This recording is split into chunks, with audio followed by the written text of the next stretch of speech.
ආදිත්‍ය විසින් නූල් කැබලි යොදාගෙන නිර්මාණය කරපු රූප තුනක් පිළිබඳ ප්‍රශ්නයක් තමයි අපිට තියෙන්නේ.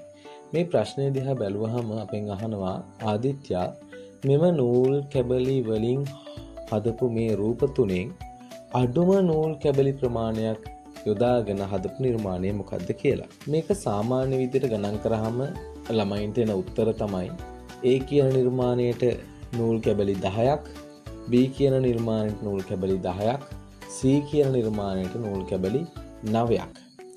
නමුත් දරුවනේ දැන් මේ විදිහට ගත්තාම උත්තරේ ගොඩාක් ළමයි C කියන උත්තරයට ගහනවා.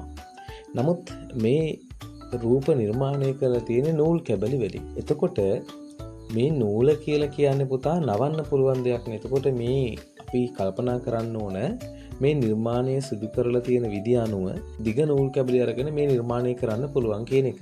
හොඳයි. අපි මේ විදියට සලකලා මේ නිර්මාණවලට ගිහිපු නූල් කැබලි ගන්න බලමු. මුල්ම නිර්මාණය A කියන නිර්මාණය මම මෙන්න මේ විදියට මේකේ නූල් කැබලි පාට කරනවා. පළවෙනි නූල් කැබැල්ල මම මෙන්න මේ විදියට රතු පාටින් පාට කරනවා. බලන්නකෝ ඒක සම්පූර්ණ සරුංගලේ වටේ රාමුව කණි නූල් කැබැල්ලකින්.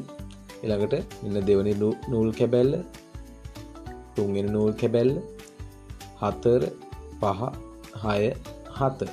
ඇත්තම දරුවෝ එතකොට මේ අපි බලන විදියට පළවෙනි නිර්මාණයට A කියන නිර්මාණයට නූල් කැබලි ගිහිල්ලා තියෙන්නේ 7ක් විතරයි. ඒ විදිහටම අපි බලමු B කියන නිර්මාණයට ගිහපු නූල් කැබලි ගණන.